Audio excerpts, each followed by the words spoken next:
Hello friends, welcome to the new episode of my channel. আমি অরিত্র। এখন আমরা কথা বলবো যে কাপ কাপি বলে ছবিটা নিয়ে। এটা হরর কমেডি ফিল্ম, ডিরেক্ট করেছেন সঙ্গীত শিবন। উনি এখন মারা গেছেন, এটা ওনার পস্থমাস রিলিজ। এবং উনি যে সন্তোষ শিবন যিনি ক্যামেরাম্যান, তার ভাই আর কি। এবং ইনি এর আগে আর কি ওই আপনা সাপনা মানি মানির মতো ছবি মানে ডিরেক্ট করেছেন আর কি। এবং এই ছবির মধ্যে আমরা শ্রেয়াস তালপাটে, তুষার কাপুর এদেরকে দেখতে পাচ্ছি।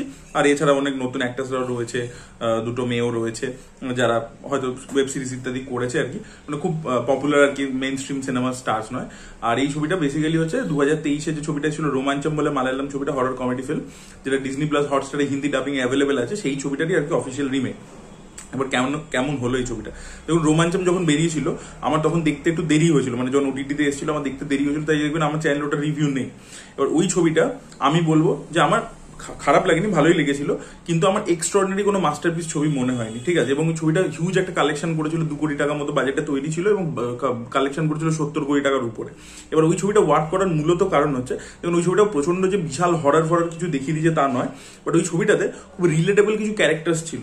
এই যারা হস্টেল লাইফ ইত্যাদি দেখেছে তারা দেখতে পাবে যে এরকম সেট অফ ফ্রেন্ডস, বিভিন্ন টাইপের তাদের ট্রেডস রয়েছে এরকম। তো সেই রকম সেট অফ ক্যারেক্টার্স যারা প্রচন্ড রিলেটেবল, প্রথম কথা। সেকেন্ড হচ্ছে তাদের মধ্যে কেমিস্ট্রিটা খুব দারুণ ওয়ার্ক করেছিল, বন্ধুদের মধ্যে যে কেমিস্ট্রিটা, এবং ফ্রেশ কাস্টিং ছিল খুবই, মানে বেশিরভাগ অ্যাক্টার্স নতুন ছিল, তাদেরকে আমরা চিনি না, এবং তাদের মধ্যে কেমিস্ট্রিটা ওয়ার্ক করেছিল খুব ভালো। তাদের পারফরমেন্সেস প্রত্যেকের ভালো ছিল এবং কমেডিটা ওয়ার্ক করেছিল। তো ওই কমেডিটার জন্য মূলত আর কি ওই ছবিটা ওয়ার্ক করেছে। এবং হরর যে সিনসগুলো ছিল সেগুলো আমি বলবো না প্রচন্ড ভয়, বা ডিসেন্ট ছিল আর কি। এবং ওই ইজাবোটের কনসেপ্টটাকে যেভাবে দেখিয়েছিল কি হয়েছিল। ব্যাপার হচ্ছে কি, এই যে ডিরেক্টর জিতু মাধবন, যে পরবর্তীকালে আবেশম ছবিটা বানালো, যেটাও খুব বড় হিট হয়েছে, তো এটা তার নিজের এক্সপিরিয়েন্স, মানে সে এগুলো নিজে এটা দেখেছে। সে নাকি ওই যে যারা ওটা করেছিল সে ওদের মধ্যে একজন ছিল আর কি, ওই উজাবোর্ড নিয়ে যারা এক্সপেরিমেন্ট করেছিল তাদের মধ্যেও ছিল, এবং ও নিজের এক্সপিরিয়েন্স থেকে ওই ছবিটা বানিয়েছিল রোমাঞ্চম। এবার সেই যে পার্সোনাল টাচটা, মানে ধরুন আমি একটা চোখের সামনে কিছু দেখেছি, আমি আমার একটা বন্ধুকে দেখেছি, বা সেই বন্ধুর ক্যারেক্টারটার উপর বেস করে আমি একটা ক্যারেক্টার ছবির মধ্যে লিখলাম, সেটা যতটা অথেন্টিক হবে, বা যে জিনিসপত্রগুলো যে ইভেন্টসগুলো আমি এক্সপিরিয়েন্স করেছি সেটা আমি লিখলাম বা বানালাম, সেটা যতটা অথেন্টিক হবে, সেটাকে আপনি দেখে রিমেক করলে আপনি রিক্রিয়েট করতে পারবেন, আপনার ওই পার্সোনাল টাচটা মিস করবে। বা সেটা এই ছবিটা কাপকাপির মধ্যে হয়েছে, যে এখানে এই যে জিনিসগুলো বললাম যে ওই ছবিটার ক্ষেত্রে ওয়ার্ক করেছিল, এগুলো কোনো ফ্যাক্টরি এই ছবিটা রিমেক ছবিটার ক্ষেত্রে ওয়ার্ক করেন। প্রথম কথা হচ্ছে অ্যাক্টার্স গুলো যাদেরকে কাস্ট করা হয়েছে তাদের কারোর পারফরমেন্স ভালো না। একমাত্র ছবির পজিটিভ পয়েন্ট হচ্ছে শ্রেয়াস তালপাটে নিজের দিক থেকে পুরো চেষ্টা করেছে, কিন্তু শ্রেয়াস তালপাটে একা কি করে টানবে পুরো ছবিটাকে। আর তুষার কাপুর কাপুরের রিটায়ারমেন্ট নিয়ে নেওয়া হচ্ছে, সিরিয়াসলি বলছি। তুষার কাপুর পরের দিকে আসে এবং তুষার কাপুর কিচ্ছু করতে পারেনি। এবং এখানে যে কমেডিটা একেবারে ওয়ার্ক করেনি, মানে ওয়ার্কই করেনি। কি ডায়লগ লিখেছে, কে যে ডায়লগ রাইটার ভগবান জানে, ক্রেডিট দেখা হলো না ভাই। ডায়লগ দেখলেন আপনার রাগ ধরে যাবে, কি সব ডায়লগ, মার্ট কো দর্দ নেই হোতা, তারপরে যেটা বলছে কি ওয়াই সো ইনসেনসিটিভিটি, মানে আপনি ডায়লগগুলো খালি শুনবেন, আপনার মানে কোনোটাতে হাসি পাবে না। আমি একটা কথা দেখবেন বলি বারবার, যে হরর কমেডি ছবিতে যখন আপনার কমেডিতে ভয় লাগবে আর হররে হাসি পাবে, তখন আপনি বুঝবেন যে ছবিটা গন্ডগোল হয়ে গেছে। সেম জিনিসটা এখানে হয়েছে, একটা সিঙ্গেল কমেডি ওয়ার্ক করেনি। এবং যেটা বললাম যে এই বন্ধুদের মধ্যে কেমিস্ট্রি ইত্যাদি আমরা বুঝতে পারি না, একেবারেই ওয়ার্ক করেনি, সেটাও পারফরমেন্সেস ভালো নয়।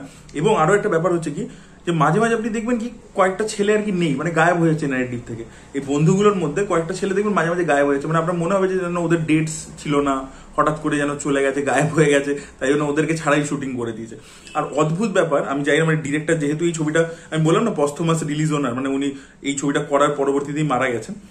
আপনার মনে হবে যেন জিনিসটা খুব হ্যাপাজার্ড, উনি কি অর্ধেক ছেড়ে মানে কাজটা কমপ্লিট না করেই আর কি তার আগে উনি মারা গেছিলেন, আমি বুঝতে পারলাম না ব্যাপারটা। তার কারণ হচ্ছে প্রত্যেক মানে এডিটিংটা বড্ড অ্যাব্রাপ্ট, মানে একটা সিন থেকে পরের সিনের ট্রানজিশনটা স্মুথ নয়, মানে সব সিনই ফেড আউট হচ্ছে, সব সিনই ফেড ইন হচ্ছে, কোনো জায়গায় প্রপার কোনো ট্রানজিশন, কোনো ম্যাচ কাট ইত্যাদি সেই ব্যাপারটা নেই। পুরো আপনার পুরো হ্যাপাজার্ড মনে হবে এডিটটা, মানে ডিসজয়েন্টেড ফিল করবেন আপনি।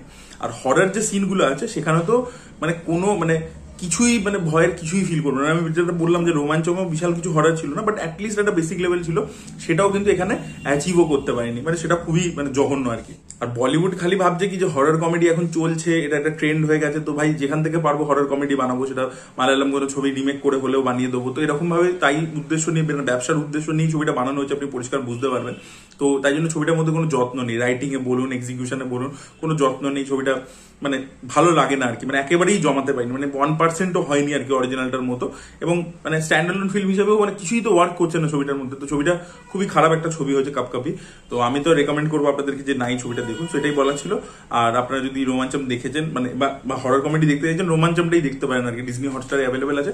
এবং ওটা হিন্দি ডাবিং এ অ্যাভেলেবেল থাকা সত্ত্বেও আমি আপনাদেরকে রেকমেন্ড করবো যে আপনারা original language with English subtitle দেখুন। সো এটাই বলা ছিল। That was it. Thank you so much.